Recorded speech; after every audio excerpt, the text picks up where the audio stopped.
Şeyh Muhammed, merhum Şeyh Abdülvehhab'ın oğlu.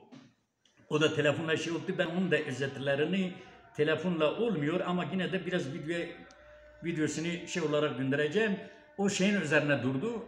Bir hoca efendi de Cemil Hoca Metarlı Dutak tarafında son dersin bereketi, ben o zaman diyor ben son dersimi Şemadi Kübra'dan birkaç ders okudum. 133 küsur asırların şeylerini onun ilminin ilhamı şey oldu. Bir de vâhetamuhu miskün, bunu başka zamanlar üzerine durabiliriz. Yani her şeyin sonuncu, bu şeyin sonuncu miskiydi. Bu anlaşılıyor ki Bediüzzaman bir de şeylerde yani söylüyor diyor yama geldi geceleyin Şemadi Kübra'yı vefat edince. Şemadi Kübra'yı da benim dedemin hocasıdır. Mala Selim Dümili, babamın babası. Onun talebesidir. Babam Mala Muhammed Emin Muş'taki meşhur Mala Müfti senin babanın akrabalarında şu anda munkaris olmuşlar. Eskiden bütün Muş medreseleri onların elindeydi.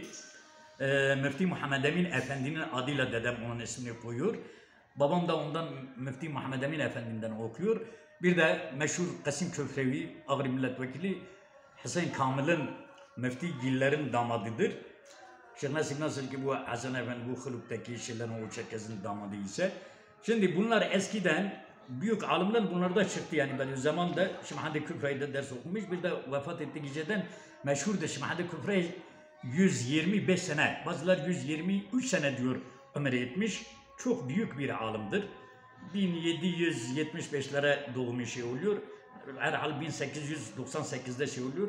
Böyle belki sayı şey olsa da ama meşhur oldu ki 123 sene yaşamış.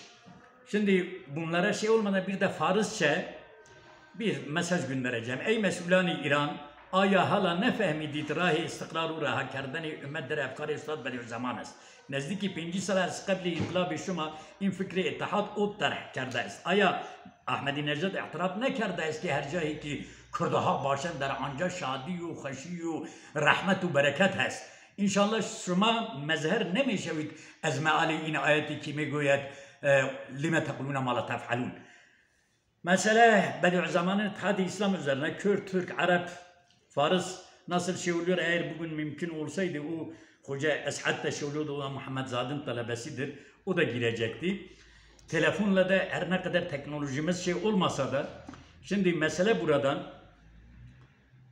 bugünkü medreselerimizin konusu eğer babam da gelirse babamla da şu anda Mersin'de Ankara'ya